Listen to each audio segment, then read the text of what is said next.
안녕하세요, 여행 작가입니다. 이번 시간에는 제가 정말 재밌게 읽고 정말 격하게 아끼고 있는 책들을 리뷰를 하는 시간인데요. 정말 오랜만에 리뷰를 하는 것 같습니다. 이번 시간에는 한국형 그래픽 노블이라고 얘기할 수 있는 이진성 작가님이 이제 그림을 그리신 이순신 세가라고 하는 작품을 리뷰를 해볼 생각입니다. 이 작품은 제가 정말 놀라기도 했고, 대한민국에 이런 그림을 그리시는 분들이 분명 많겠지만 대한민국에 이렇게 실력 있는 작가분들이 많다는 사실도 정말 대단한 일이고요. 그리고 이 책은 실화를 바탕으로 그림을 그린 책이기 때문에 약간의 창작이 들어가도 정말 이렇게 매력적일 수 있구나 라는 생각을 하게 된 책입니다. 1편이 담고 있는 내용은 명량해전에 출전하게 되는 이제 무사들이나 왜군들의 이야기를 담고 있습니다. 그걸 전반적으로 1편에서는 보여주고요. 2편에서는 이순신이 이제 전쟁에 참여하는 성웅이 되는 과정에서 운명적으로 모함이라던가 영웅으로서 이제 거치게 되는 이런 다양한 굴곡과 전쟁에 관련된 그림만 담아내실 생각이라고 하니까 1편과 2편으로 이어지는 나머지 전쟁 장면들은 기대하시면서 기다려도 될 것 같다는 생각이 듭니다. 인트로 장면 외에 제가 보여드리고 싶은 그림들이 꽤나 많은데 글이 없으면은 이 작품은 거의 일러스트집이라고 봐도 무방할 것 같고요. 우리나라 성이 타고 있는 이런 모습이라던가 그리고 판옥선을 그렸던 이 그림, 그리고 와 정말 멋있는 구도로 장검과 함께 이순신 장군을 이렇게 묘사를 하고 있습니다. 이순신 장군의 이 그림 같은 경우에는 자신의 지인들을 바탕으로 모델화를 했기 때문에 얼굴이 조금 생소하실 수는 있지만 이순신 장군님의 실존 초상화가 존재하는 게 아니기 때문에 작가님은 자신의 주변 지인들을 바탕으로 해서 이렇게 캐릭터를 구축하는데 인물을 사용했다는 것을 알고 계셨으면 좋겠고, 도움 주신 분들에 관련된 내용들도 나옵니다.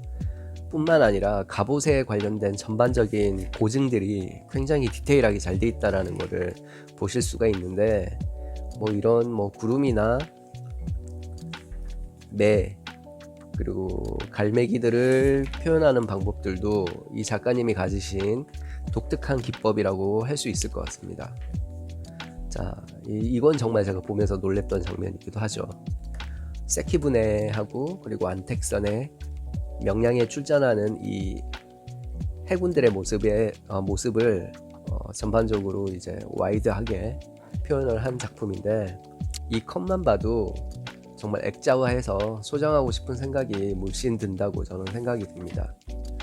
정말 대단하지 않습니까? 이렇게 디테일하게 표현을 하기 위해서는 정말 대단한 고증이 필요하거든요. 물론 진주 박물관이나 이런 데 방문을 해도 거북선이라던가 안택선, 세키분해에 관련된 이런 디오라마는 제작이 돼 있지만 얼마나 발품을 많이 파셨는지, 그리고 얼마나 많은 책들을 참고를 하셨는지 이해가 되는 시점이더라고요. 그림을 그리는 것보다 자료 조사하는 데 시간이 더 많이 걸렸을 것 같다는 생각이 들었습니다.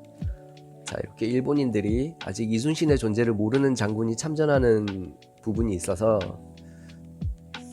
그런 것들을 설명을 하고요. 그리고 이순신이 어떤 사람인지 회상하는 장면들도 나옵니다. 왁기 작가 야스하루 같은 경우에도 한산도 대첩에 출정을 했을 때 이순신이라는 사람을 제대로 몰랐어요. 대신 그 한 달 전에 이제 용인에서 있었던 용인 전투에서 1600명이라는 왜군을 가지고 조선군을 기습을 해서 승리라고 하기보다는 이제 분란을 시켰던 그런 경험이 있어서 조선군은 정말 하찮다 이런 생각을 가졌던 장군이기 때문에 한산도 대첩에서 정말 죽을 고비를 넘긴 장군이기도 한데, 그걸 모르는 사람들도 분명히 있을 테니까 그 사람이 왜 이순신을 두려워하는지 이런 것들을 좀 표현한 그런 장면들이기도 합니다. 저기 보면 진주성 전투를 표현한 장면이고, 제2차 진주성 전투 같은 경우에는 정유재란이 시작되는 첫 번째 전투기도 한데 황진 장군을 비롯해서 정말 많은 백성들이 도륙을 당했던 곳입니다. 이런 것들도 이제 간략하게 표현을 하기도 했고요. 남한성 전투에 관련된 이야기도 조금 나옵니다. 거의 뭐 학살 수준이었죠. 토요토미 히데요시가 조선인의 귀와 코를 베오라는 명령서를 전달을 합니다. 거기에서 이제 장수들이 몇 개의 코를 베었는지 이런 걸 증명하는 확인서도 써주는 것들도 있는데, 현재 우리나라로 모시고 오지 못한 조선인들의 코와 귀가 묻힌 무덤이 일본 토요토미 신사 인근에 위치하고 있다는 사실도 대부분 많은 사람들이 많이 모르실 거라고 생각이 들어요. 저도 아직까지 그곳에 가보진 못했는데 일본에 갈 일이 있으면 저는 꼭 그곳에 먼저 가볼 생각입니다. 그리고 토요토미 히데요시를 이렇게 표현을 한 그림도 나오고요. 조선인들이 잡혀서 포르투갈인에게 값싼 가격으로 노예로 팔려고 하는 것도 정말 잘 표현을 하셨어요. 디테일하게 표현할 수는 없었겠지만 그래도 언급을 해준다는 것 자체가 정말 대단하신 것 같아요. 일반 임진왜란 관련된 다큐를 봐도 이런 내용들은 그렇게 상세하게 나오진 않거든요. 자, 이런 그림체로 표현이 되고 있습니다. 자, 이 갑옷을 보시면 정말 대단하지 않습니까? 이런 디테일들이 정말 살아서 튀어나올 것처럼 표현이 되고 있습니다. 그리고 판옥선에 타고 있는 우리 군사들의 모습들도 디테일하게 그림으로 표현을 했고요. 다 보여드릴 수는 없고 여러분들도 120까지는 현재 출간이 된 상태니까 한번 구매를 하셔서 보셔도 좋을 것 같고, 외국인 친구분이 계시다면 구매를 하셔서 선물을 해도 정말 좋아할 것 같아요. 이런 장면들은 깊은 심연 속으로 빠져드는 듯한 느낌들을 표현한 장면 같아서 좋고요. 그래서 저는 그림을 잘 그리시는 그림 작가분들을 대단히 부러워합니다. 이런 그림들은 물론 엄청난 훈련과 연습을 통해서 만들어지기도 하지만 타고난 재능이 필요하다고 생각이 들거든요. 이런 갑옷들과 고증들, 그리고 조선의 백성들이 이제 이순신 장군이 홀로 나와서 전투를 시작하게 되는 그 장면들도 생생하게 담겨 있고요. 와이드하게 이렇게 잡아낸 장면들이 정말 많이 놀라웠습니다.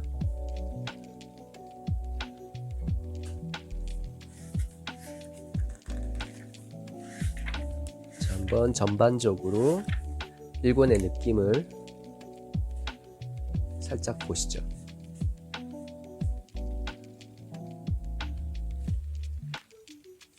이런 느낌들로 일권은 담겨져 있습니다. 그리고 초계변식, 이순신의 어머니. 1597년은 이순신에게 정말 지독한, 인간적으로도 무너질 만큼 정말 슬픈 일들이 많았던 해이기도 합니다. 4월 1일 날 여수에 계셨던 어머님은 아들이 투옥됐다는 사실을 알고 아들의 얼굴을 한번 보고자 여수에서 한양까지 배를 타고 오는 도중에 배 안에서 돌아가셨어요. 그 돌아가시고 난 이후에 백의종군 중이라서 어머니의 장을 제대로 치르지도 못하고 또 삼도수군 통제사가 되어서 이제 또 백성을 지켜야 되는 그런 상황에서 힘들게 정말 힘든 마음을 억누르고 오로지 조선의 백성과 이 땅을 지키기 위해서 또다시 수군에 재건하는 일에 힘을 쓰는 그런 상황에 처하게 됩니다. 이순신 개인적으로 봤을 땐 정말 지독한 한 해였습니다. 명량해전에서 이기고 난 이후에는 일본인들이 이순신에게 복수를 하기 위해서 충남 아산 본가로 쳐들어가서 거기에 있는 또 조선인들을 학살을 하는데, 때마침 맞서 싸우던 이순신의 셋째 아들이 왜군과 싸우다가 또 살해를 당해서 그 슬픈 소식도 전하게 되는 해가 1597년이거든요. 수군들이 칠천량 해전에서 제대로 싸워보지도 못하고 대량 학살, 거의 뭐 붕괴될 정도로 일본인에게 타격을 받고 동료들을 칠천량 해전에서 전부 잃기도 했고, 그래서 1597년에 이순신이라고 내가 가정을 했다면 스스로가 무너져서 어떻게 일어나지 못하지 않았을까라는 생각이 들기도 합니다. 그래서 이 분의 아들이 돌아갔을 때 기록이 난중일기에 표현이 되기도 하는데, 그런 걸 보면 영웅이나 성웅이기 전에 한 사람의 인간으로서 겪어야 했던 이 많은 일들이 이걸 어떻게 감내를 하고 좀 안쓰럽기도 하고요, 사람으로서. 그래서 수가 많은지 그것도 이해를 할 수 있는 대목인 것 같습니다. 그것들을 전부 자신이 일기로 다 표현을 해놓고, 그리고 선조에게 올렸던 장계, 임진장초라던가 이런 것들을 봐도 정말 이 사람은 대단한 사람이다라고 판단을 안 할 수가 없어요. 그만큼 정말 대단한 사람인 것 같습니다. 인간적으로요.